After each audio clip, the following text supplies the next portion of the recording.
नमस्कार दोस्तों स्वागत है आपका स्पेशल जी के चैनल्स में। और इस चैनल के जल से मैं आपके लिए बहुत ही कम समय में ज़्यादा से ज़्यादा क्वेश्चन लेकर आता रहता हूं, तथा मेरा टारगेट यही है कि आपको ज़्यादा से ज़्यादा क्वेश्चन दूं, व्याख्या सहित दूं और कम समय में दूं। तो चलिए शुरू करते हैं। क्वेश्चन नंबर 1, तवांग मठ कहाँ स्थित है? तवांग मठ कहाँ स्थित है? तो तवांग मठ जो स्थित है वो अरुणाचल प्रदेश में स्थित है। सी पार्ट करेक्ट आंसर है, अरुणाचल प्रदेश में स्थित है। और तवांग जो है तवांग भूभाग को चीन अपना भूभाग मानता है। और आपको बता दें धर्मशाला हिमाचल प्रदेश में है। धर्मशाला में अस्थायी तिब्बती सरकार का मुख्यालय है। नेक्स्ट क्वेश्चन देखिए, क्वेश्चन नंबर 2, एक कंप्यूटर प्रोग्राम जो सोर्स कोड को ऑब्जेक्ट कोड में बदल देता है उसे क्या कहा जाता है? यानी सोर्स कोड को ऑब्जेक्ट कोड में बदल देता है वो, उसे क्या कहा जाता है? तो उसे कहा जाता है कंपाइलर कहा जाता है। सी पार्ट करेक्ट आंसर है, उसे कंपाइलर कहा जाता है। और कंप्यूटर लेखन प्रणाली के लिए जो है उपयोग में लाया जाने वाला उपकरण कीबोर्ड कहलाता है। लेखन प्रणाली के लिए कीबोर्ड कहलाता है। सर्किट जो होता है सर्किट बोर्ड, वो मदरबोर्ड कहलाता है। सीपीयू को कंप्यूटर का मस्तिष्क कहा जाता है। ज़रूरी बातों और जानकारियों को सुनने के साथ साथ मल्टीमीडिया के पढ़ने प्रयोग में साउंड कार्ड आता है। और 2 दिसंबर को कंप्यूटर साक्षरता दिवस मनाया जाता है। नेक्स्ट क्वेश्चन देखिए, क्वेश्चन नंबर 3, RMAB दवा अपनी वर्ग में दुनिया की पहली तेज़ी से काम करने वाली दवा है। यह दवा किस बीमारी में काम आती है? RMAB दवा जो है ये अपने वर्ग में दुनिया की सब पहली तेज़ी से काम करने वाली दवा। यह दवा किस वर्ग में काम आती है? तो यह दवा जो काम आती है वो रेबीज रोधी दवा होती है। ये रेबीज रोग में काम आती है, यानी पागल कुत्ते के काटने से जो रोग होता है रेबीज रोग, उसमें काम आती है। और भारत में लॉन्च होने वाली यह दवा रेबीज रोग के लिए है। और लुई पास्चर ने रेबीज के टीके की खोज की थी। रेबीज के टीके की खोज जो की थी लुई पास्चर ने की थी। और लुई पास्चर ने ही दूध का पास्चुराइजेशन विधि की भी खोज की थी। दूध के पास्चुराइजेशन विधि की भी खोज लुई पास्चर ने ही की थी। नेक्स्ट क्वेश्चन देखिए, क्वेश्चन नंबर 4, कौन सी वस्तु कम दूरी की वायरलेस कनेक्टिविटी सुविधा प्रदान करती है? कौन सी वस्तु कम दूरी की वायरलेस कनेक्टिविटी सुविधा प्रदान करती है? तो वायरलेस कनेक्टिविटी सुविधा जो प्रदान करती है, कम दूरी की वायरलेस कनेक्टिविटी सुविधा जो प्रदान करती है वो ब्लूटूथ करती है। सी पार्ट करेक्ट आंसर है। सी पार्ट करेक्ट आंसर है। और ब्लूटूथ डिवाइस की जो रेंज होती है 100 मीटर होती है। 100 मीटर से ये कैच कर लेती है।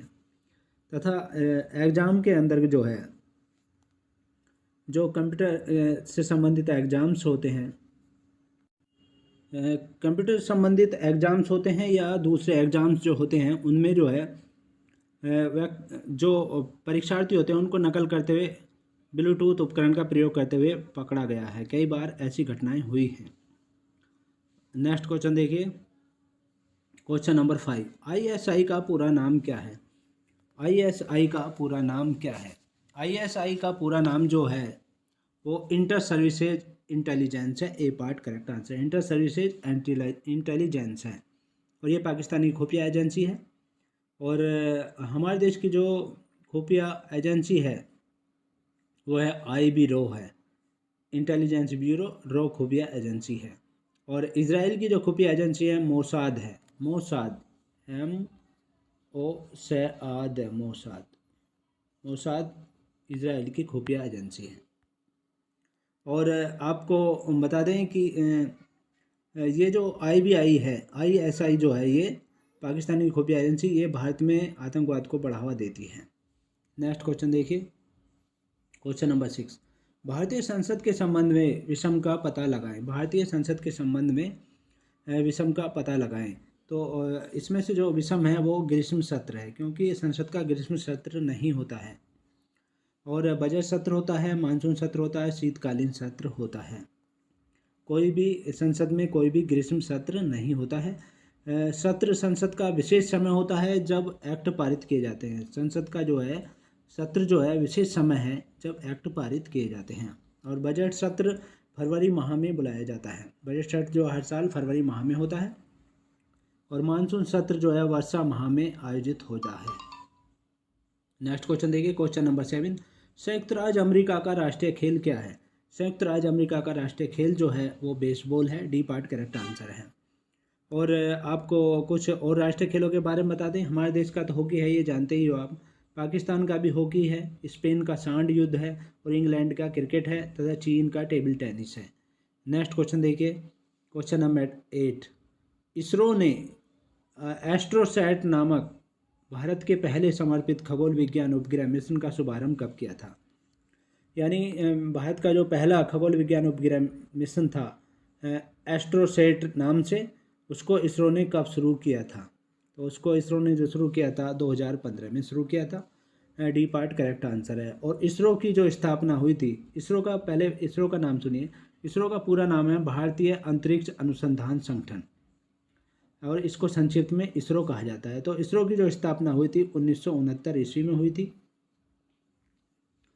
और इसरो का मुख्यालय बेंगलुरु में है तथा भारतीय अंतरिक्ष विभाग की जो स्थापना हुई है वो 1972 ईस्वी में हुई है, अंतरिक्ष विभाग की स्थापना।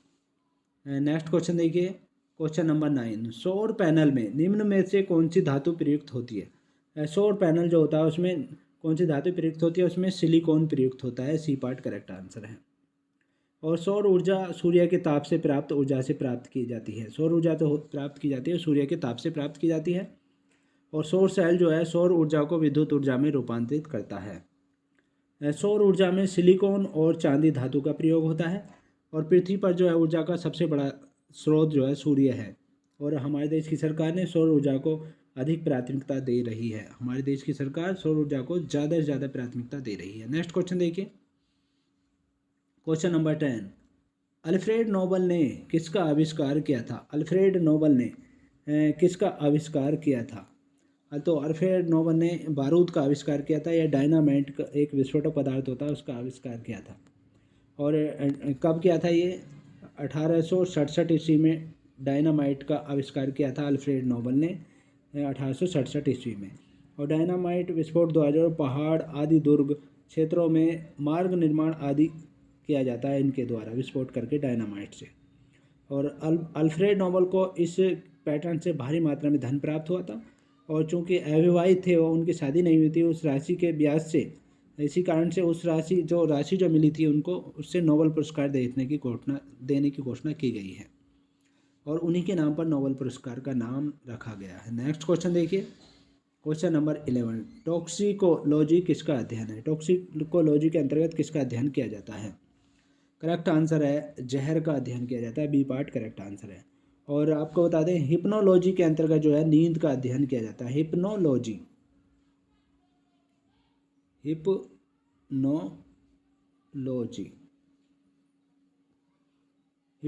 के अंतर्गत नींद का अध्ययन किया जाता है। और टेलीपैथी के अंतर्गत मानसिक संक्रमण की प्रक्रिया का अध्ययन किया जाता है।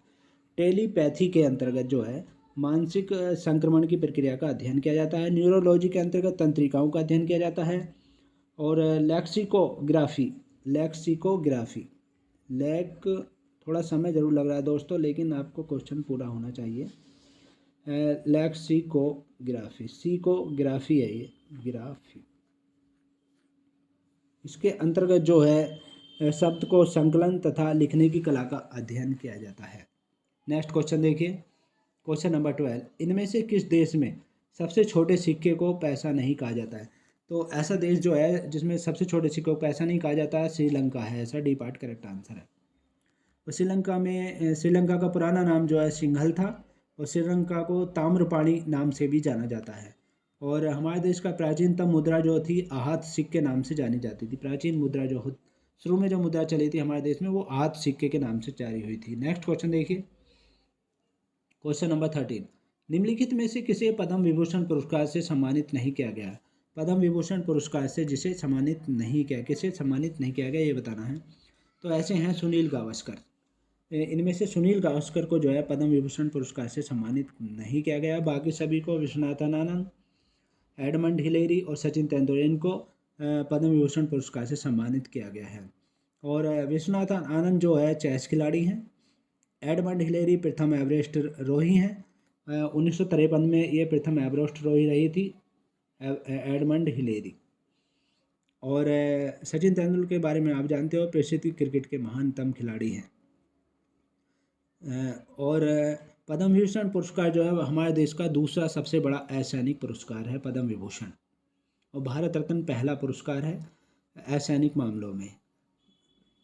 और शांतिकालीन सेना का सबसे बड़ा पुरस्कार जो होता है, शांतिकालीन सेना का सबसे बड़ा पुरस्कार अशोक चक्र होता है, तथा सेना का सर्वोच्च पुरस्कार जो है वो परमवीर चक्र है। नेक्स्ट क्वेश्चन देखिए, क्वेश्चन नंबर 14, निम्नलिखित में से कौन सा प्रोग्रामिंग भाषाओं के समूह का सदस्य नहीं है? प्रोग्रामिंग भाषाओं के समूह का जो सदस्य नहीं है इनमें से वो है बी पार्ट, POP3 नहीं है, और असेंबली लैंग्वेज और ये C++ और जावा जो है ये प्रोग्रामिंग भाषाओं के समूह के सदस्य हैं। नेक्स्ट क्वेश्चन देखिए, क्वेश्चन नंबर 15, निम्नलिखित में से कौन सा समूह के अन्य विकल्पों से संगत नहीं है?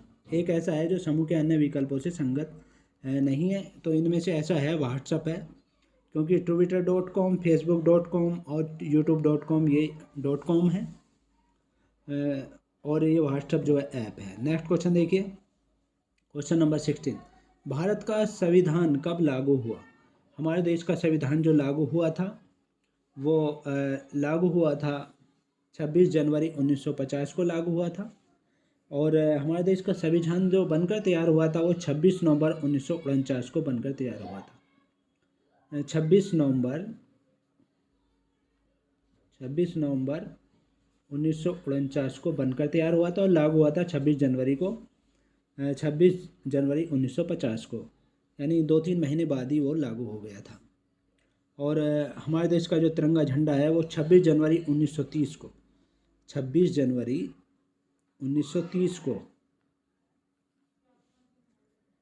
30 को फहराया गया था। इस कारण से 26 जनवरी को लागू किया गया है, यानी प्रथम बार झंडा जो है 26 जनवरी 1930 को फहराया गया था। और संविधान सभा का गठन जो है कैबिनेट मिशन की रिपोर्ट पर किया गया है। संविधान सभा की प्रथम बैठक 9 दिसंबर 1946 ईस्वी को हुई थी।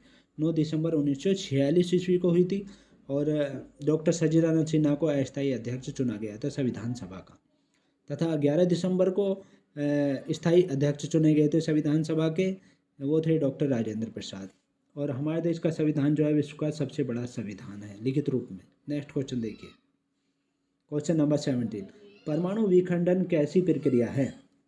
परमाणु विखंडन जो है वो प्रक्रिया है एक भारी परमाणु का नाभिक के उपखंड, यानी एक भारी परमाणु के नाभिक को 2 भागों में या 2 से अधिक भागों में तोड़ना है। बी पार्ट करेक्ट आंसर है। और परमाणु विखंडन में न्यूट्रॉन का प्रयोग किया जाता है, और रिएक्टर में मंदक के रूप में भारी जल या ग्रेफाइट का प्रयोग किया जाता है रिएक्टर में मंदक के रूप में। और रिएक्टर में नियंत्रक छड़ के रूप में जो है कैडमियम या बोरन छड़ का उपयोग किया जाता है। नियंत्रक छड़ के रूप में कैडमियम या बोरन छड़ का उपयोग किया जाता है। हाइड्रोजन बम जो है, हाइड्रोजन बम परमाणु बम से भी 1000 गुना शक्तिशाली है, यानी परमाणु बम तो है ही सब विनाशकारी, हाइड्रोजन बम उससे भी 1000 गुना शक्तिशाली होता है। और परमाणु रिएक्टर जो है सर्वप्रथम 1942 में, परमाणु रिएक्टर सर्वप्रथम 1942 में एर्निक फर्मी द्वारा बनाया गया था। एर्निक और ये फर्मी मैं के ऊपर एर्निक फर्मी द्वारा ये बनाया गया था, परमाणु रिएक्टर तैयार किया गया था। नेक्स्ट क्वेश्चन देखिए, क्वेश्चन नंबर 18, स्टेनलेस स्टील क्या है? स्टेनलेस स्टील जो है एक मिश्र धातु होती है, डी पार्ट करेक्ट आंसर है। और इस्पात में क्या होता है? इस्पात में लोहा और 0.1 से 1.5% तक, यानी 1.5% तक जो है क्या होता है, इस्पात में कार्बन होती है, मिश्र धातु होती हैं 2। तो इस्पात में क्या हुआ, लोहा और 0.1 से 1.5% तक कार्बन की मिश्र धातु होती है। ठीक है। स्टेनलेस इस्पात में जो है क्या होता है, 18% तक क्रोमियम और निकेल होते हैं।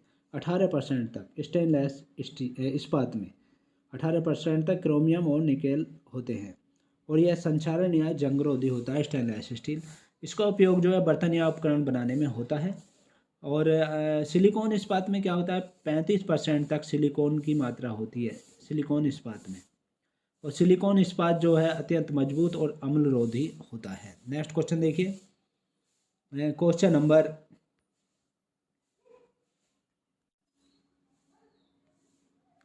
19। चलती लिफ्ट में व्यक्ति के वजन पर क्या असर होगा? चलती लिफ्ट में व्यक्ति के वजन पर क्या असर होगा? कोई असर नहीं होगा, भार नहीं बदलेगा, यानी सी पार्ट करेक्ट आंसर है। लिफ्ट जब ऊपर की ओर जाती है तो भार बढ़ा हुआ प्रतीत होता है। जब लिफ्ट ऊपर को जाती है तो भार बढ़ा हुआ प्रतीत होता है। जब लिफ्ट नीचे की ओर आती है तो भार घटा हुआ प्रतीत होता है। और जब नीचे आती लिफ्ट का डोरी टूट जाती है, जब नीचे लिफ्ट आ रही है और डोरी टूट जाए तो भारहीनता, कोई भी भार महसूस नहीं होता है। और जब लिफ्ट पर एक समान वेग से ऊपर या नीचे गति करती है, जब लिफ्ट जो है एक समान वेग से ऊपर या नीचे गति करती है तो लिफ्ट में स्थित पिंड के भार पर कोई परिवर्तन नहीं प्रतीत होता है। नेक्स्ट क्वेश्चन देखिए, क्वेश्चन नंबर 20। प्रोजेक्ट लून किसकी एक क्वेश्चन नंबर 20। प्रोजेक्ट लून किसकी एक खोज इंजन परियोजना है जिसके माध्यम से उच्च ऊंचाई वाले हीलियम से भरे गुब्बारे का उपयोग कर ग्रामीण और दूर दराज के क्षेत्रों में जो है इंटरनेट की पहुंच प्रदान की जा सके। यानी जो दूर ग्रामीण क्षेत्र हैं और दूर दराज हैं, दूर लंबी दूरी पर हैं और वहां तक जो है इंटरनेट नहीं पहुंच सकता, तो इंटरनेट पहुंचाने की ये योजना है प्रोजेक्ट लून। तो ये किसकी है? ये है गूगल की योजना है, गूगल की परियोजना है। और गूगल के बारे में तो आप जानते ही हैं कि यह सर्च इंजन कंपनी है। और माइक्रोसॉफ्ट और एप्पल जो हैं ये 4.5S की कंपनी है और माइक्रोसॉफ्ट कंप्यूटर से संबंधित कंपनी है। नेक्स्ट क्वेश्चन देखिए, क्वेश्चन नंबर 21। भारत सरकार द्वारा क्वेश्चन नंबर 21। भारत सरकार की 2017 से 2022 की कौन सी पंचवर्षीय योजना इस समय चल रही है? तो ये पंचवर्षीय योजना जो है 13वीं पंचवर्षीय योजना है जो इस समय चल रही है। और आपको हम बता दें कि पंचवर्षीय योजनाओं की जो शुरुआत हुई थी 1951 से हुई थी। 1951 से पंचवर्षीय योजनाओं की शुरुआत हुई थी। और सर्वप्रथम पंचवर्षीय योजना जो है 1928 में रूस में हुई थी। हमारे देश में जो शुरुआत हुई थी प्रथम पंचवर्षीय योजना की 1951 में हुई थी, लेकिन विश्व में जो शुरुआत हुई थी पंचवर्षीय योजना की 1928 में हुई थी। विश्व में पंचवर्षीय योजना की शुरुआत 1928 ईस्वी में हुई थी और रूस में हुई थी। रूस में इसकी शुरुआत हुई थी। और 15 मार्च 1950 को जो है योजना आयोग की स्थापना हुई थी। योजना आयोग की स्थापना जो हुई थी हमारे देश में 15 मार्च 1950 को हुई थी।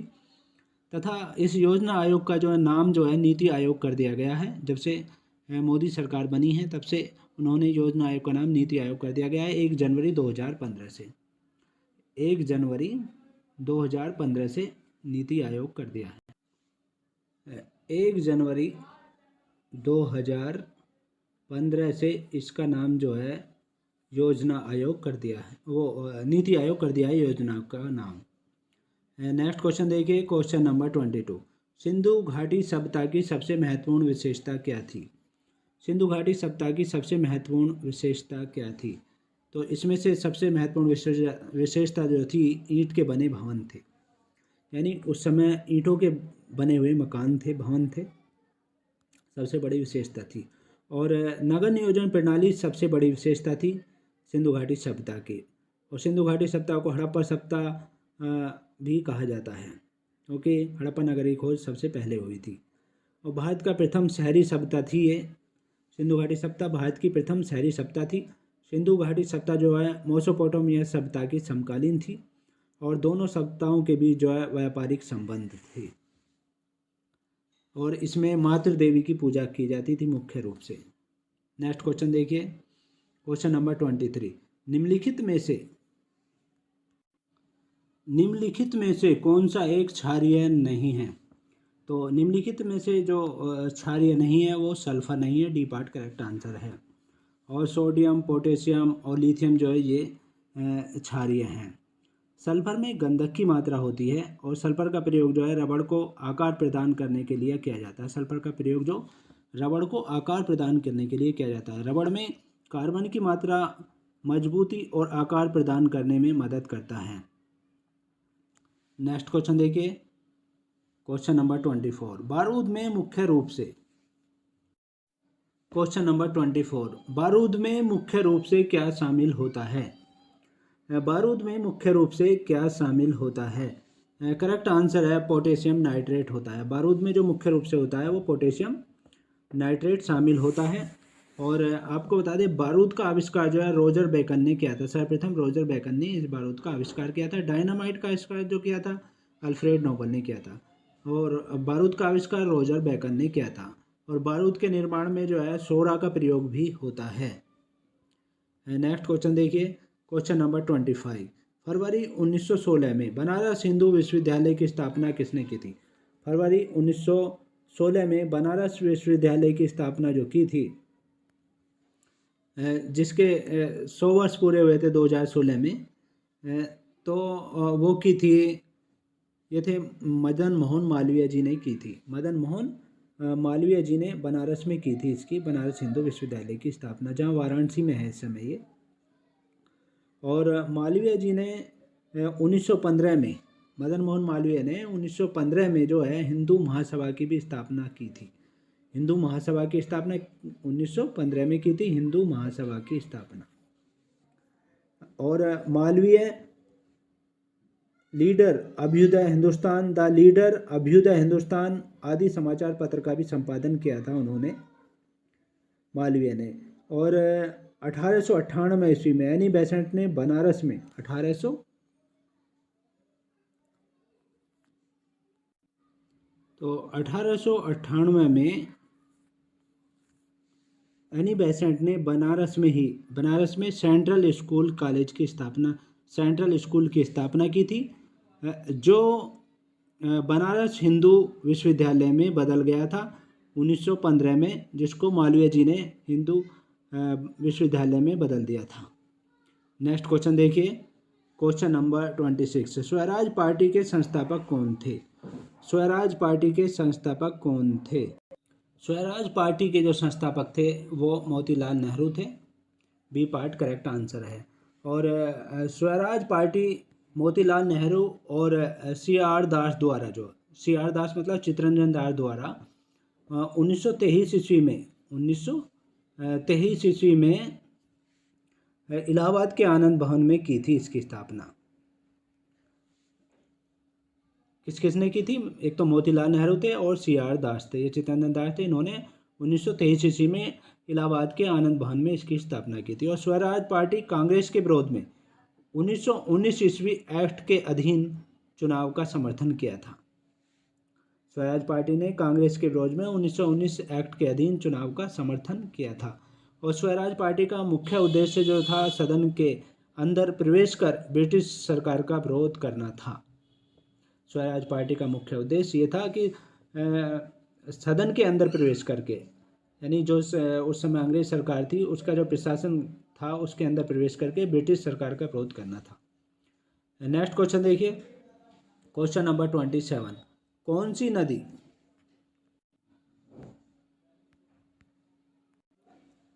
सी नदी अरब सागर में नहीं मिलती है, यानी या मिलती है या नहीं गिरती है? तो इनमें से ऐसी नदी है महानदी, जो है ये बंगाल की खाड़ी में गिरती है, अरब सागर में नहीं गिरती है। और नर्मदा, ताप्ती, पेरियार, ये तीनों नदियाँ जो हैं ये अरब सागर में गिरती हैं। और आपको बता दें कि नर्मदा और ताप्ती नदियाँ जो हैं ये दोनों नदियाँ मध्य प्रदेश की मुख्य नदी हैं।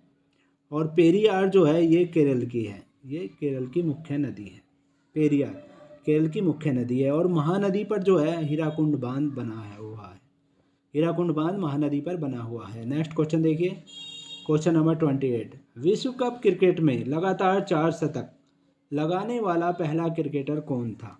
विश्व कप क्रिकेट में लगातार 4 शतक लगाने वाला पहला क्रिकेटर कौन था? कुमार संगकारा थे। ए पार्ट करेक्ट आंसर। श्रीलंका के ये खिलाड़ी थे, स्टार खिलाड़ी थे श्रीलंका के, कुमार संगकारा, और इन्होंने 4 शतक लगाए थे। विश्व कप क्रिकेट में लगातार 4 शतक लगाने वाले पहले ये बल्लेबाज बने थे।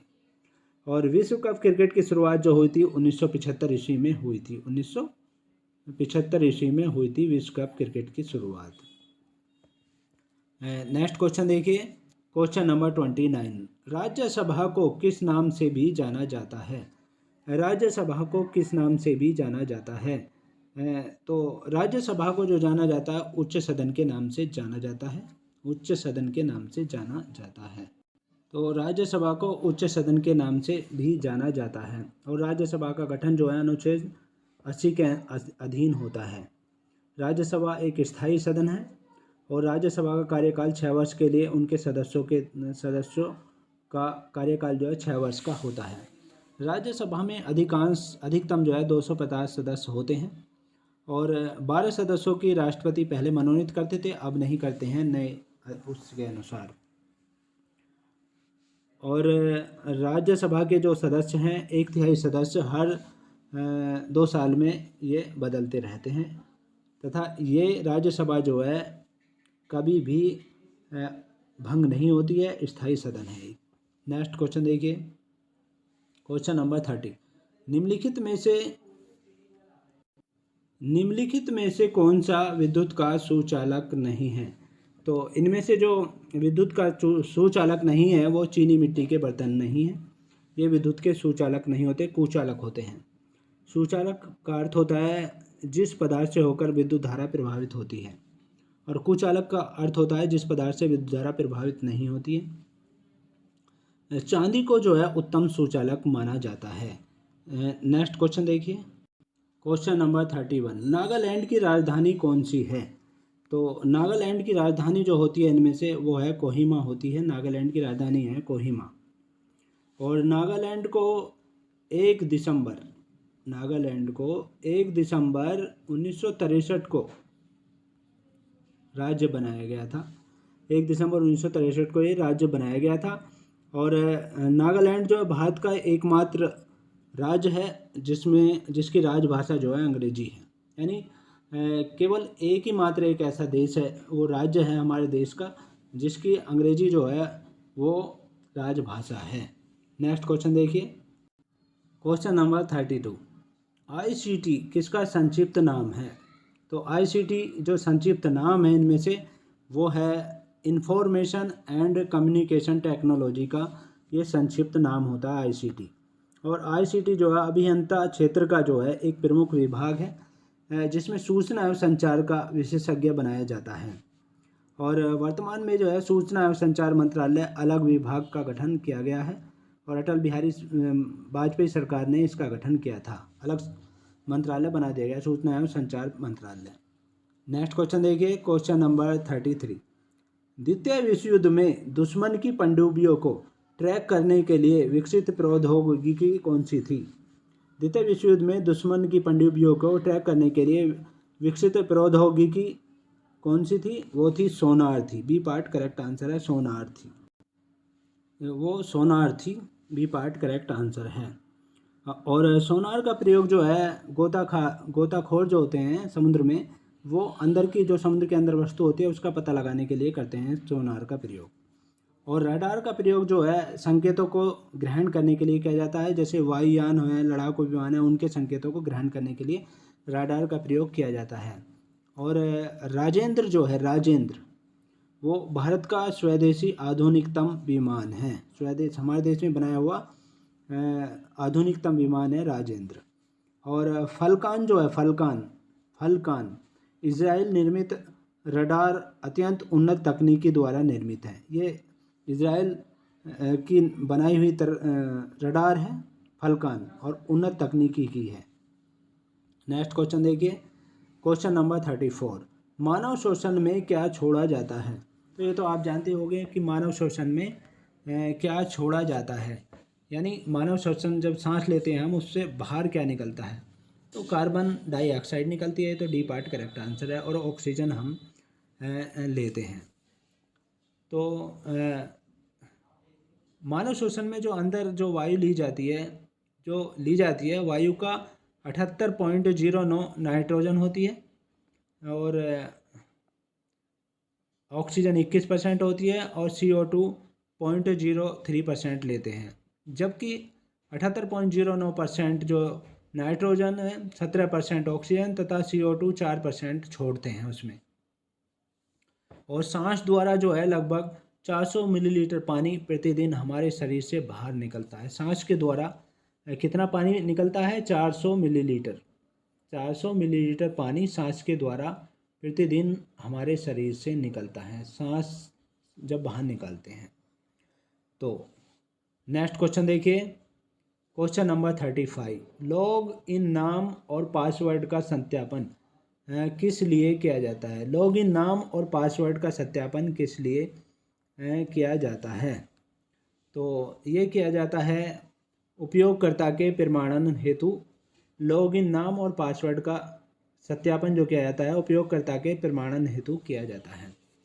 कंप्यूटर में छेड़छाड़ से बचने के लिए अथवा अनचाहे सूचना को बनाए रखने के लिए पासवर्ड प्रयोग किया जाता है।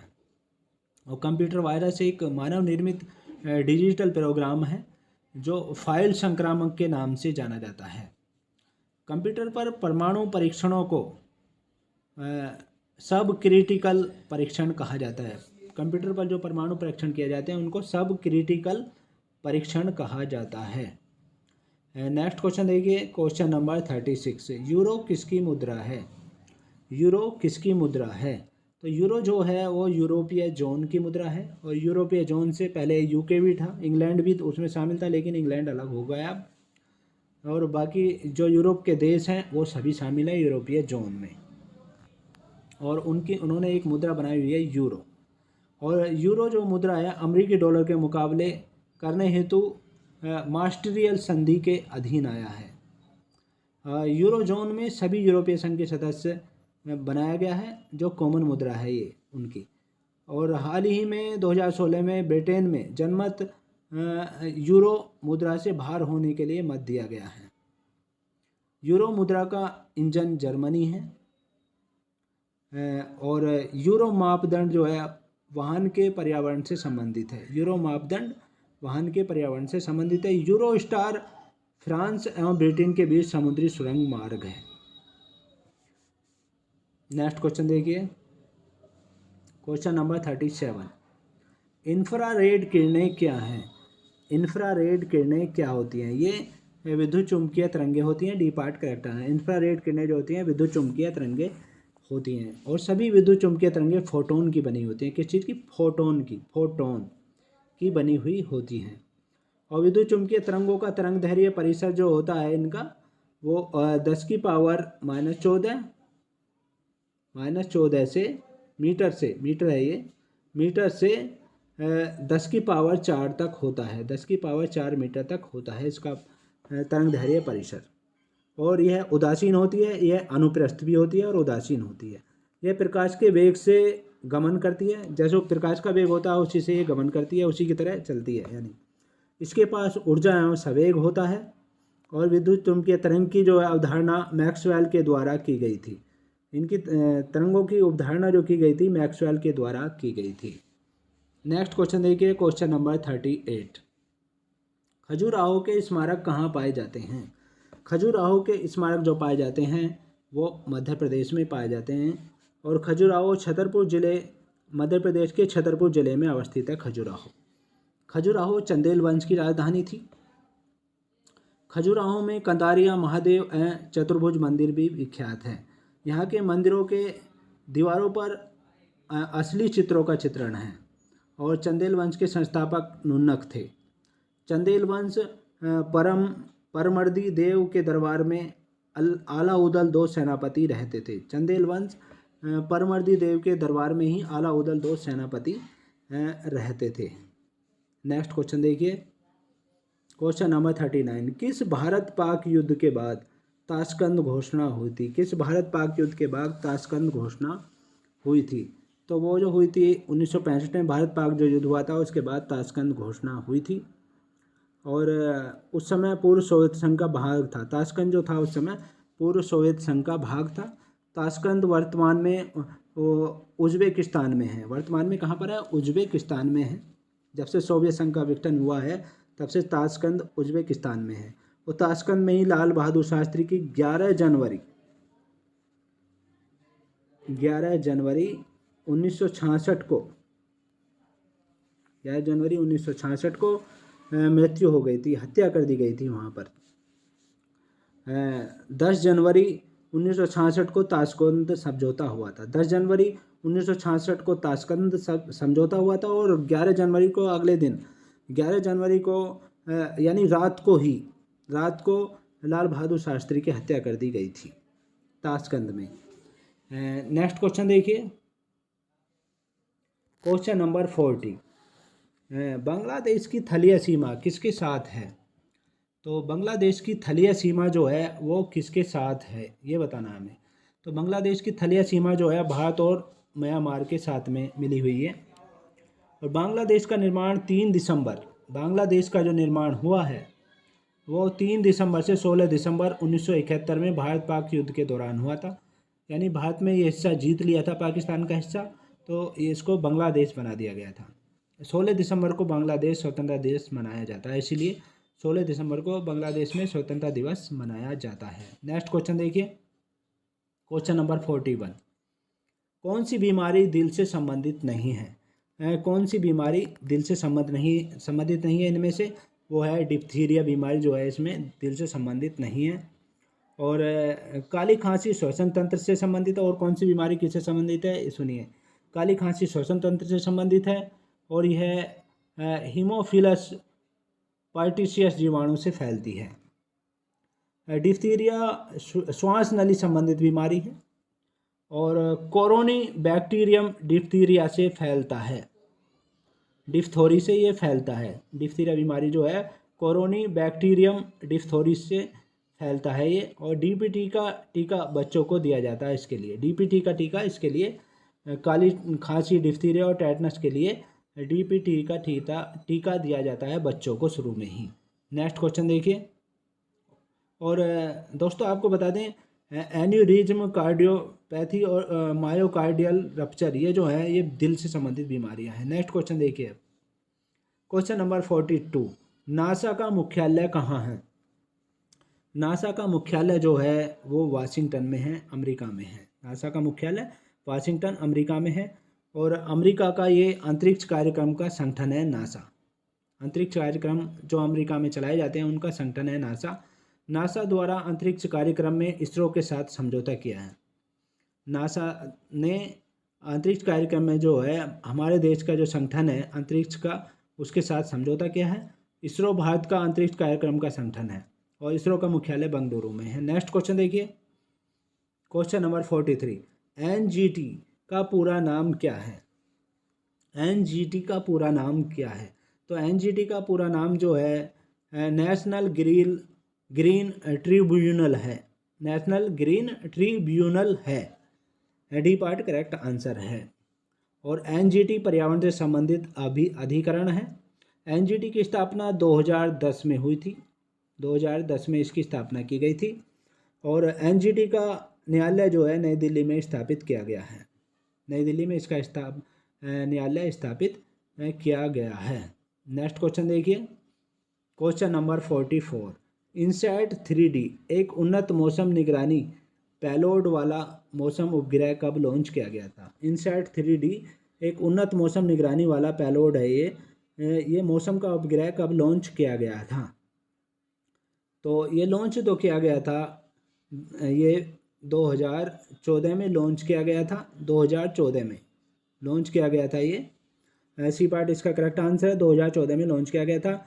और भारत का इनसैट 3D जो है ये इनसैट 3D मौसम संबंधी सूक्ष्म सूचना प्रदान करने वाला उपग्रह है, जिससे आपदा, सुरक्षा, वर्षा आदि की विस्तृत सूचना प्राप्त हो जाएगी। यानी कोई आपदा आ रही है तो उससे सुरक्षा के लिए, और वर्षा आ रही है तो उसकी सूचना इससे प्राप्त हो जाती है। और भारत का प्रथम उपग्रह आर्यभट्ट है, जो आप जानते ही होंगे 1975 में छोड़ा गया था ये। भारत चंद्रयान और मंगलयान में सफलता के बाद अब आदित्ययान छोड़ने की योजना बना रहा है। आदित्ययान छोड़ने की योजना हमारा देश जो है इस समय चल रही है उसमें। नेक्स्ट क्वेश्चन देखिए, क्वेश्चन नंबर 45। भारत का ब्रिटिश साम्राज्य के प्रत्यक्ष शासन के अधीन आ गया था। भारत कब ब्रिटिश शासन के प्रत्यक्ष शासन के अधीन आ गया था? तो ये आया था, बी पार्ट करेक्ट आंसर है, 1858 ईस्वी में ये प्रत्यक्ष ब्रिटिश साम्राज्य के सीधा शासन के अधीन आ गया था। और 1857 में क्योंकि क्रांति हुई थी, एक क्रांति के बाद जो है 1 नवंबर 1858 ईस्वी को लॉर्ड कनिंग की इलाहाबाद से महारानी विक्टोरिया की उद्घोषणा से प्रत्यक्ष शासन शुरू हुआ था। यानी लॉर्ड कनिंग थे उस समय और महारानी विक्टोरिया ने उद्घोषणा करके इसके प्रशासन को अपने अधीन कर लिया था। और 1773 ईस्वी में रेगुलेटिंग एक्ट से कंपनी पर नियंत्रण शुरू हो गया था तथा 1858 में कंपनी का शासन समाप्त हो गया और ब्रिटिश साम्राज्य का शासन शुरू हो गया था। बोर्ड ऑफ कंट्रोल की स्थापना 1784 ईस्वी में पेट्स ऑफ इंडिया एक्ट के द्वारा हुई थी और वह भी 1858 में समाप्त हो गया था। नेक्स्ट क्वेश्चन देखिए, क्वेश्चन नंबर 46। आमतौर पर वर्णांधता क्या है? आमतौर पर वर्णांधता क्या है? तो आमतौर पर ये आनुवंशिक प्रकृति का रोग है। आनुवंशिक प्रकृति का रोग है। आनुवंशिक का मतलब कि एक वंश से दूसरे वंश में ये अपने आप ही स्थानांतरण होता रहता है, इसलिए इसको आनुवंशिक रोग कहते हैं। वर्णांधता के जो वर्णांधता रोगी होते हैं उनमें क्या होता है कि लाल व हरे रंग में वो भेद नहीं कर पाते हैं, यानी लाल और हरे रंग को वो पहचान नहीं पाते हैं। और इस रोग से प्रभावित मुख्यतः पुरुष ही होते हैं, ज़्यादातर मुख्य रूप से पुरुष होते हैं। और इस रोग की वाहक जो होती हैं, जो फैलता है, ये स्त्रियों के द्वारा फैलता है। स्त्रियां प्रभावित हो सकती हैं, इस रोग से स्त्रियां भी प्रभावित हो सकती हैं यदि दोनों गुणसूत्र XX जो हैं प्रभावित हों, दोनों गुणसूत्र प्रभावित हों। और आपको बता दें कि हीमोफीलिया भी आनुवंशिक रोग है। नेक्स्ट क्वेश्चन देखिए, क्वेश्चन नंबर 47। निम्नलिखित में से कौन सा इस समूह से संबंध नहीं है? कौन सा इस समूह से संबंध नहीं है? तो इस समूह से जो संबंध नहीं है वो है rabbit. B part correct answer है। रैबिट जो है इस समूह से संबंध नहीं है। और बाकी ये पांडा, ग्लोबल, एवास्ट और कैस्पर्सी ये एक ही समूह के हैं। नेक्स्ट क्वेश्चन देखिए, क्वेश्चन नंबर 48। स्वतंत्रता की प्रतिमा स्टैचू ऑफ लिबर्टी कहाँ स्थित है? स्वतंत्रता की प्रतिमा स्टैचू ऑफ लिबर्टी कहाँ स्थित है? तो स्वतंत्रता की प्रतिमा स्टैचू ऑफ लिबर्टी जो स्थित है वो न्यूयॉर्क में है।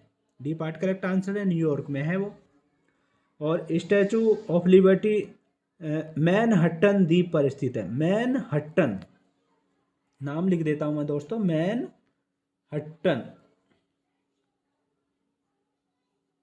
मैनहट्टन द्वीप पर है ये स्टैचू ऑफ लिबर्टी।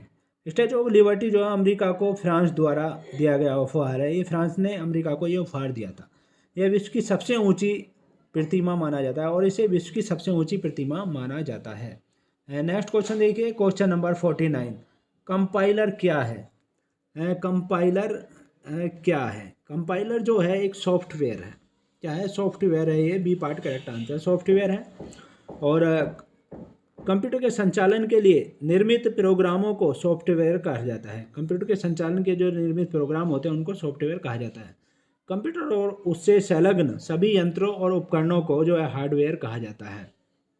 यानी कंप्यूटर और उससे संलग्न जितने भी यंत्र और उपकरण हैं उनको हार्डवेयर कहा जाता है। कंप्यूटर 3 प्रकार के होते हैं। एक तो डिजिटल होते हैं और एनालॉग होते हैं तथा हाइब्रिड होते हैं। डिजिटल, एनालॉग एवं हाइब्रिड होते हैं। और टिम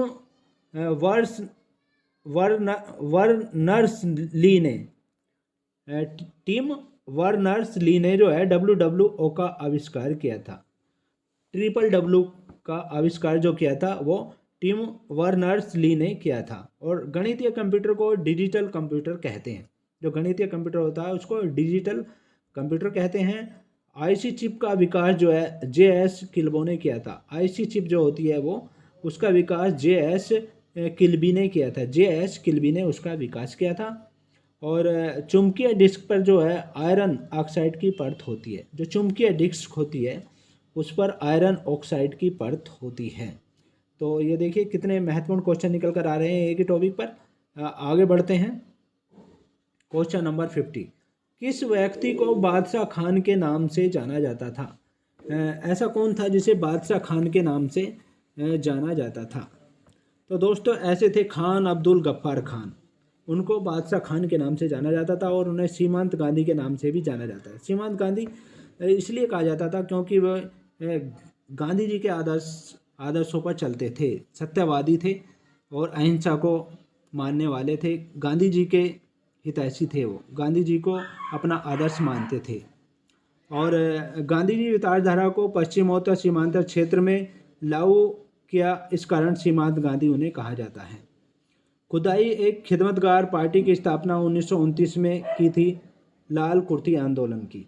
उन्होंने खुदाई खिदमतगार पार्टी की स्थापना की थी 1929 ईस्वी में और 1987 ईस्वी में भारत रत्न सीमांत गांधी को दिया गया था। 1987 ईस्वी में प्रथम विदेशी को जो भारत रत्न दिया गया था, हमारे देश का सर्वोच्च पुरस्कार जो है भारत रत्न पुरस्कार, वो सीमांत गांधी को ही दिया गया था, खान अब्दुल गफ्फार खान को दिया गया था और प्रथम विदेशी थे जिन्हें वो पुरस्कार मिला था 1987 में। दोस्तों कितने में? 1987 ईस्वी में उनको दिया गया था। और भारत विभाजन के वो विरोधी थे। और मोहम्मद अली जिन्ना के बारे में बता दें आपको, मोहम्मद अली जिन्ना पाकिस्तान के जनक हैं और अबुल कलाम आज़ाद सबसे कम उम्र में 40 वर्ष में कांग्रेस अध्यक्ष बनने वाले व्यक्ति रहे थे। अब तक के सबसे कम उम्र में वो कांग्रेस के अध्यक्ष बने थे, 40 वर्ष की उम्र में। और 1923 ईस्वी दिल्ली कांग्रेस अधिवेशन की उन्होंने अध्यक्षता की थी। 1923 ईस्वी में दिल्ली कांग्रेस अधिवेशन की उन्होंने अध्यक्षता की थी। और अबुल कलाम आज़ाद के बारे में एक बात और आपको बता दें कि वो सबसे अधिक समय तक कांग्रेस के अध्यक्ष भी रहे थे। स्वतंत्रता से पहले वो कांग्रेस के अध्यक्ष रहे थे सबसे अधिक समय तक। 1940 ईस्वी में रामगढ़ अधिवेशन से 1945 ईस्वी तक, स्वतंत्रता से पहले तक वो रहे थे। नेक्स्ट क्वेश्चन देखिए, क्वेश्चन नंबर 51, भारत की जनगणना 2011 के अनुसार, क्योंकि अभी जनगणना नहीं हुई है इसलिए 2011 के अनुसार जनसंख्या घनत्व कितना है? अभी 4 स्टेटों में इलेक्शन होने के बाद में जनगणना का प्रस्ताव आ सकता है, जनगणना शुरू हो सकती है। तो इससे पहले 2011 की जनगणना के अनुसार हमारे देश का जनसंख्या घनत्व कितना था? तो जनसंख्या घनत्व जो था वो था 382 प्रति व्यक्ति प्रति वर्ग किलोमीटर था, यानी 382 व्यक्ति प्रति वर्ग किलोमीटर था। एक यानी 1 किलोमीटर में 382 व्यक्ति के हिसाब से थे। और 2001 ईस्वी में भारत का घनत्व जो था उससे पहले वो था 324 था। तो सबसे अधिक जनसंख्या घनत्व जो है बिहार में है 1106। बिहार में जनसंख्या क्षेत्रफल के हिसाब से जनसंख्या ज़्यादा है, 1106 है। दूसरा स्थान पश्चिम बंगाल का है, वहाँ पर 1029 है। और सबसे कम जनसंख्या घनत्व जो है अरुणाचल प्रदेश का है, मात्र 17 व्यक्ति हैं प्रति वर्ग किलोमीटर में वहाँ पर। और सबसे कम जनसंख्या सिक्किम की है, 0.06 करोड़ है वहाँ की जनसंख्या केवल, यानी 6 लाख है केवल। सबसे अधिक जनसंख्या उत्तर प्रदेश की है। और भारत की कुल आबादी विश्व का 17.5% है, 17.5% है 2011 की जनगणना के अनुसार। गोवा का सर्वाधिक नगरीय जनसंख्या है 62.17%। सर्वाधिक नगरीय जनसंख्या जो है गोवा की है वो है 62.17% है। नेक्स्ट क्वेश्चन देखिए, क्वेश्चन नंबर 52, माइक्रोसॉफ्ट कॉरपोरेशन की स्थापना कब की गई थी? माइक्रोसॉफ्ट कॉरपोरेशन की स्थापना जो की गई थी वो की गई थी 1975 ईस्वी में। सी पार्ट करेक्ट आंसर है, 1975 ईस्वी में की गई थी। नेक्स्ट क्वेश्चन देखिए, क्वेश्चन नंबर 53, जब कार एक मोड़ लेती है तो वह कौन सा बल है जो हमें बाहर की ओर धक्का देता है? जब कार एक मोड़ लेती है तो वह कौन सा बल है जो हमें बाहर की ओर धक्का देता है? तो ऐसा बल है अपकेंद्रीय बल होता है। B part correct answer. अपकेंद्रीय बल जो है जो हमें बाहर की ओर धक्का देता है, ऐसा बल है अपकेंद्रीय बल। एक ऐसा ही जड़त्वीय बल या छदम बल है न्यूटन लॉ के अनुसार, ये छदम या जड़त्वीय बल है। और कपड़ा सुखाने की मशीन, दूध से मक्खन निकालने की मशीन आदि अपकेंद्रीय बल का उदाहरण ही है ये। जब कोई वस्तु किसी वृत्ताकार मार्ग पर चलती है तो उस पर एक बल वृत्त के केंद्र की ओर कार्य करता है, इसे ही अभिकेंद्रीय बल कहते हैं। और अभिकेंद्रीय बल के अभाव में जो है वस्तु वृत्ताकार मार्ग पर नहीं चल सकती है और घर्षण बल के कारण जो है चलना संभव होता है। नेक्स्ट क्वेश्चन देखिए, क्वेश्चन नंबर 54, दिल्ली में संसद भवन का निर्माण किस अवधि के दौरान किया गया था? तो दिल्ली में जो संसद भवन का निर्माण किया गया था वो किस अवधि के दौरान किया गया था? वो किया गया था, सी पार्ट करेक्ट आंसर है, 1921 से 1927 की अवधि के दौरान किया गया था संसद भवन का निर्माण दिल्ली में। और संसद भवन भविष्य में संसद सदस्यों की संख्या में वृद्धि होने पर उपयुक्त नहीं रह गया था, इसलिए संसद भवन और अच्छी तरीके से बना दिया गया है। संसद सदस्यों को वर्तमान सीट जो है 1971 की आबादी के आधार पर 1973 ईस्वी में आवंटन किया गया है और 2016 के बाद संसद सदस्य में बढ़ोतरी होगी। 2026 के बाद जो है संसद के जो सदस्य हैं एमपी जो होते हैं उनमें बढ़ोतरी होगी। और वर्तमान स्पीकर जो है, नेक्स्ट क्वेश्चन देखिए, क्वेश्चन नंबर 55, बड़े पैमाने पर केसर का उत्पादन कहाँ किया जाता है? तो बड़े पैमाने पर केसर का जो उत्पादन होता है हमारे देश में वो होता है जम्मू कश्मीर में, जम्मू और कश्मीर में होता है, सी पार्ट करेक्ट आंसर है। और केसर जो है एक तो शक्तिवर्धक, शक्ति बढ़ाने के लिए, और मसालों के रूप में, यानी कौन सी शक्ति? पौरुष शक्ति बढ़ाने के लिए, और मसालों के रूप में तथा दवाओं के रूप में उपयोगी है ये। और सेव जो है हिमाचल प्रदेश तथा जम्मू कश्मीर में सर्वाधिक होता है। मूंगफली गुजरात में सबसे अधिक होती है हमारे देश में, और मूंगफली में कोलेस्ट्रॉल की मात्रा कम होती है। केरल में रबड़, नारियल, छोटी इलायची और मसालों का उत्पादन अधिक मात्रा में होता है, सबसे ज़्यादा होता है केरल में। नेक्स्ट क्वेश्चन देखिए, क्वेश्चन नंबर 56, केंद्र सरकार की नर्सरी स्कूल योजना किससे संबंधित है? केंद्र सरकार की नर्सरी स्कूल योजना किससे संबंधित है? तो केंद्र सरकार की नर्सरी स्कूल योजना जो संबंधित है वो पर्यावरण के प्रति जागरूकता पैदा करने से संबंधित है। युवा मन में, यानी जो युवा होते हैं उनके मन में पर्यावरण के प्रति जागरूकता पैदा करने से संबंधित है। नर्सरी का मतलब है जो पौधों की, जो पेड़ पौधे जहाँ पर उगते हैं उसे नर्सरी कहते हैं। तो पर्यावरण के प्रति जागरूकता पैदा करने से ये संबंधित है। पर्यावरण में परिवर्तन सृष्टि के लिए घातक हो सकता है, इस कारण सरकार जो है जनमन से, जन जन में भावनात्मक रूप से जोड़ने का प्रयास कर रही है। और बच्चों में यदि पर्यावरण के प्रति जागरूकता उत्पन्न हो जाए तो आने वाले समय में जो है प्रदूषण को मुक्त करने में काफ़ी मदद मिल सकती है। इस कारण सतही रूप से सरकार की एक महत्वाकांक्षी योजना है ये। और पर्यावरण के लिए उपयुक्त वातावरण के लिए कुल भौगोलिक क्षेत्र का 33% पर वन होना अनिवार्य है, यानी जितना हमारा क्षेत्र है उस पर 33% पर वन होना अनिवार्य है। भारत में अधिक वन क्षेत्र मध्य प्रदेश में है। नेक्स्ट क्वेश्चन देखिए, क्वेश्चन नंबर 57, पीला बुखार या पीत ज्वर, पीला बुखार या पीत ज्वर मुख्य रूप से इंसानों के बीच किससे फैलता है? तो पीला बुखार या पीत ज्वर जो है ये मुख्य रूप से जो फैलता है मादा मच्छर के काटने से फैलता है, ए पार्ट करेक्ट आंसर है, मादा मच्छर के काटने से ये फैलता है। और बहुत सारी डिटेल आपको बताते हैं। तो डेंगू बुखार जो होता है ये मादा एडिस एजिप्टी मच्छर के काटने से फैलता है। मादा एडिस एजिप्टी मच्छर के काटने से फैलता है डेंगू बुखार। और पीला बुखार जो है मादा मच्छर के काटने से फैलता है। और डेंगू बुखार मादा एडीज मच्छर के, एजिप्टी मच्छर के काटने से फैलता है। और चिकुनगुनिया जो है मादा एडिस मच्छर के काटने से फैलता है ये भी, लेकिन एडिस इजिप्टी मच्छर के काटने से ये फैलता है। मलेरिया रोग ये भी मच्छर से ही फैलते हैं, मलेरिया रोग भी मच्छर से होता है। और फाइलेरिया रोग जो है, फाइलेरिया ब्रेन क्रोप्टाई नामक कृमि से होता है। फाइलेरिया जो है ब्रेन कोप्टाई नामक कृमि से होता है। और इस कृमि का संचारण भी क्यूलेक्स मच्छरों के दंश से ही होता है। जब क्यूलेक्स मच्छर होते हैं, जब वो काटते हैं, उनके दंश से ही ये फैलता है फाइलेरिया रोग भी। और दूषित पानी के प्रयोग से जो है हैजा, टाइफाइड जैसी बीमारी होती हैं। जो दूषित पानी का यूज करते हैं तो उनके प्रयोग से हैजा और टाइफाइड जैसी बीमारियां होती हैं। नेक्स्ट क्वेश्चन देखिए, क्वेश्चन नंबर 58। जब दूध खट्टा हो जाता है, जब दूध खट्टा हो जाता है तो किसका उत्पादन होता है? जब दूध खट्टा हो जाता है तो लैक्टिक एसिड का उत्पादन होता है। B part correct answer, lactic acid का उत्पादन होता है। और सिट्रिक अम्ल नींबू में पाया जाता है। सिट्रिक अम्ल जो होता है नींबू में पाया जाता है।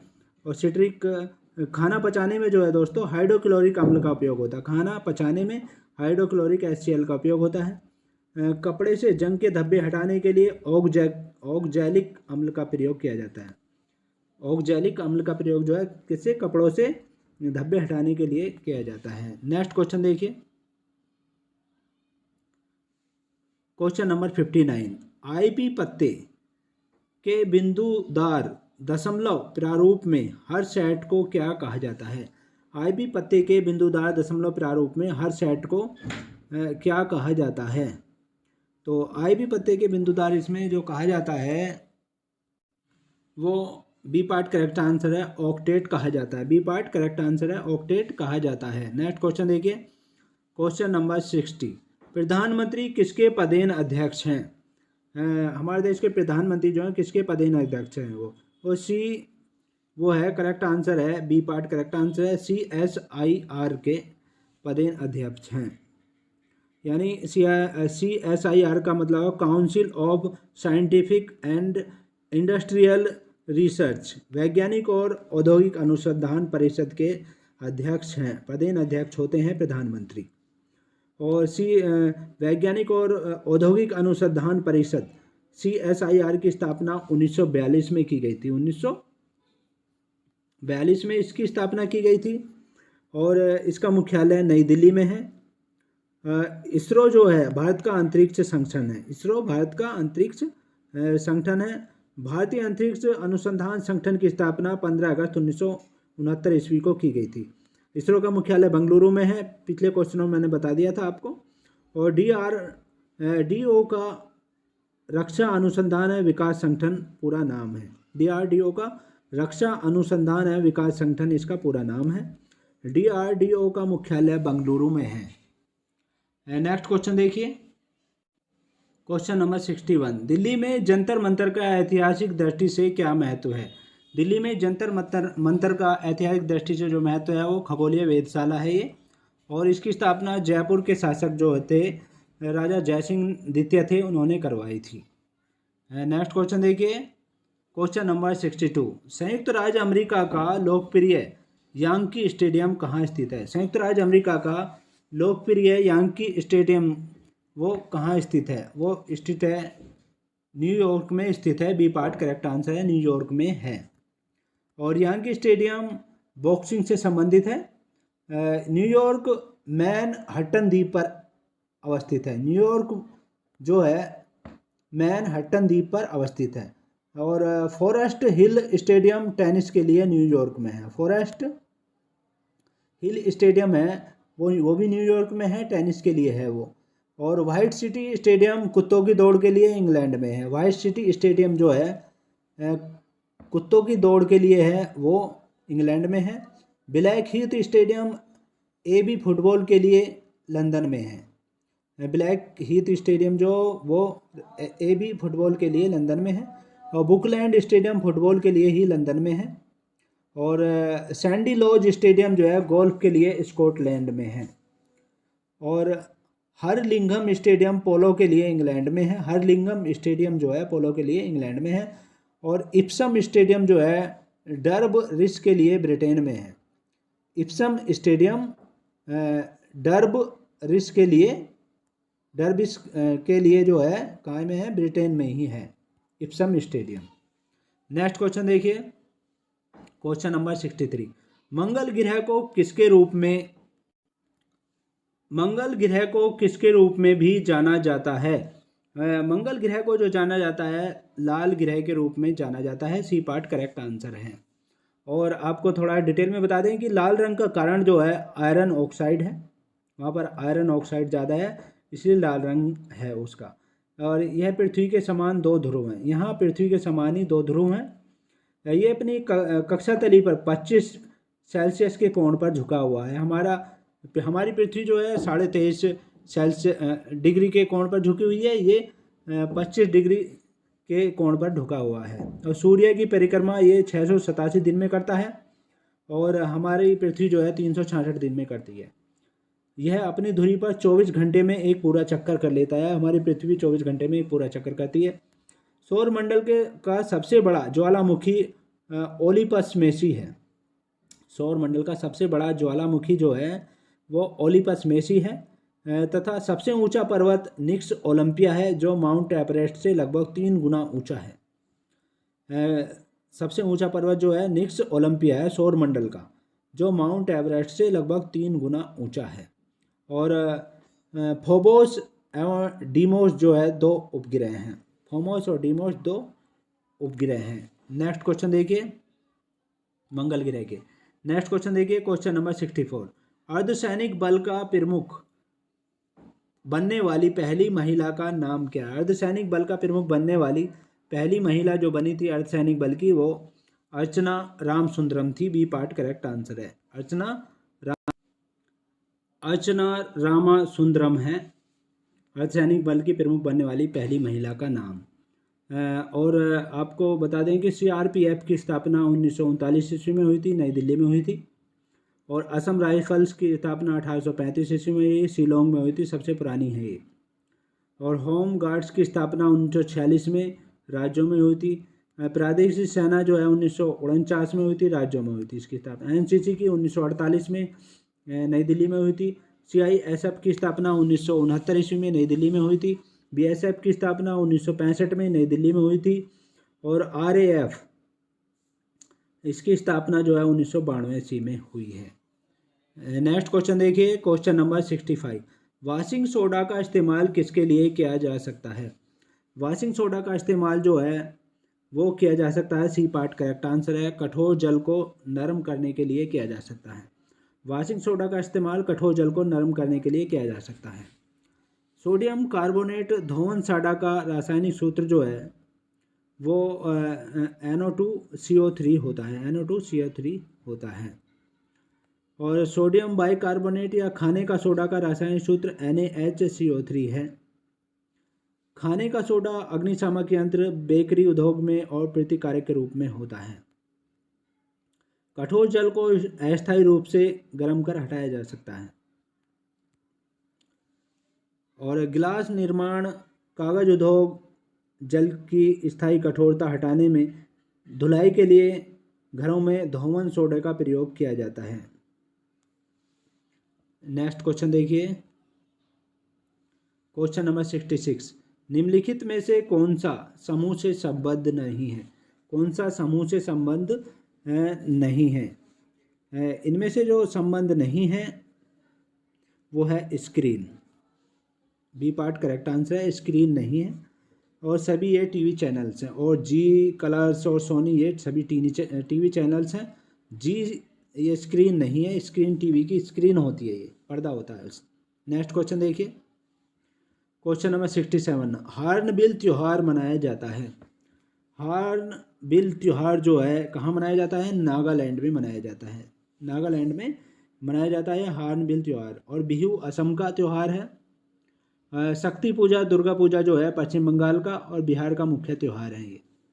गणेश चतुर्थी बिहार का जो मुख्य त्यौहार, छठ पूजा भी है, छठ पूजा मुख्य रूप से है। गणेश चतुर्थी, गणपति पूजा महाराष्ट्र का मुख्य त्यौहार है। बैसाखी पूर्णिमा सिखों का मुख्य त्यौहार है। और छठ पूजा जो है बिहार का मुख्य त्यौहार है। सूर्य की पूजा होती है छठ पूजा में। नेक्स्ट क्वेश्चन देखिए क्वेश्चन नंबर 68। किसी विशेष वित्तीय वर्ष के लिए केंद्र सरकार का बजट घाटा किससे प्रदर्शित करता है? किसी विशेष वित्तीय वर्ष के लिए केंद्र सरकार का जो बजट घाटा है वो किसे प्रदर्शित करता है? सी पार्ट करेक्ट आंसर है। वह राशि जो सरकार को उधार लेनी पड़ती है। बजट घाटा मतलब है कि वह राशि जो सरकार को उधार लेनी पड़ती है वो बजट घाटा के रूप में प्रदर्शित होती है। और बजट घाटा कुल आय और कुल व्यय के बीच का घाटा है। कुल आय कितनी हुई और कुल व्यय कितना होगा उसके बीच का ये घाटा है जो किसी वित्तीय वर्ष में होता है। बजट भारतीय संविधान के अनुच्छेद 112 के अधीन 112 के अधीन अनुच्छेद 112 के अधीन पेश किया जाता है और ये प्रतिवर्ष जो है फरवरी में किया जाता है। भारत में बजट का जनक जो है विल्सन को माना जाता है। किसको? विल्सन को। दोस्तों मैं नाम लिखे देता हूँ, विल्सन बहुत अच्छा नाम है। बजट का जनक हमारे देश में विल्सन को माना जाता है। और वित्तीय वर्ष 1 अप्रैल से 31 मार्च की अवधि को कहते हैं। 1 अप्रैल से स्टार्ट होता है, 31 मार्च के अवधि को कहते हैं वित्तीय वर्ष। भारत में रेल बजट के बाद सामान्य बजट पेश किया जाता है। पहले रेल बजट होता है, फिर उसके बाद सामान्य बजट पेश किया जाता है। सामान्य बजट में 109 मदें होती हैं और जिससे 103 मदें सामान्य और 6 मदें रक्षा से संबंध होती हैं। नेक्स्ट क्वेश्चन देखिए, क्वेश्चन नंबर 69। मुस्कुराते बुद्ध किसके लिए कोड नाम था? मुस्कुराते हुए बुद्ध किसके लिए कोड नाम था?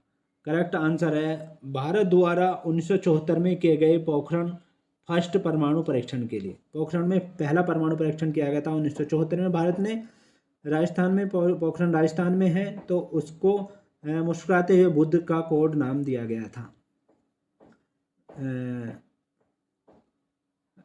सॉरी दोस्तों, ये सी पार्ट इसका करेक्ट आंसर है। इसको नाम दिया गया था, ये नहीं है, ये रॉन्ग है। भारत द्वारा 1998 के पोखरण में सेकंड में परमाणु परीक्षण किया था। दूसरा परमाणु परीक्षण 98 में पोखरण में किया था, उसको मुस्कुराते हुए बुद्ध का नाम दिया गया था। और 11 मई एवं 13 मई 1998 को परमाणु बम का परीक्षण किया गया था। इसे शक्ति 98 नाम दिया गया था। दोस्तों ये फिर गलत हो गया। पहला जो था मुस्कुराते हुए बुद्ध दिया गया था, ये सही है। सी पार्ट, डी पार्ट इसका सही है। दोस्तों इन्होंने कन्फ्यूजन में डाल दिया है, बुक में गलत प्रिंट कर रखा है थोड़ा सा। ये मुस्कुराते बुद्ध जो कोड नाम दिया गया था, डी पार्ट ही करेक्ट आंसर है। 1974 में जो परमाणु परीक्षण फर्स्ट हुआ था उसको नाम दिया गया था। सी नहीं है। सी वाला जो है ये 98 में जो पोखरण सेकंड में परमाणु परीक्षण किया था, दूसरा वाला उसको शक्ति 98 नाम दिया गया था। और ये 11-13 मई को हुआ था 98 में। और दोस्तों आपको बता दें कि ये पोखरण जो है जैसलमेर, राजस्थान के जैसलमेर ज़िले में है। नेक्स्ट क्वेश्चन देखिए, क्वेश्चन नंबर 70। मल्टीटास्किंग प्रणाली विशेष रूप से किसे संदर्भित करती है? मल्टीटास्किंग प्रणाली विशेष रूप से किसे संदर्भित करती है? ये करती है एक से अधिक प्रक्रिया को। बी पार्ट करेक्ट आंसर है। मल्टीटास्किंग प्रणाली जो है विशेष रूप से एक से अधिक प्रक्रिया को संदर्भित करती है। और मल्टीटास्किंग प्रणाली का अर्थ जो है किसी कार्य को करने से पूर्व अनेक प्रक्रिया से होकर गुजरना पड़ता है, अथवा कोई उत्पादन करने से पूर्व अनेक प्रक्रिया से गुजरना पड़ता है, ये है इसका मतलब। तो दोस्तों ये थे महत्वपूर्ण क्वेश्चन। नेक्स्ट वीडियो में आपसे फिर मुलाकात होगी, तब तक के लिए शुक्रिया। Thanks so much.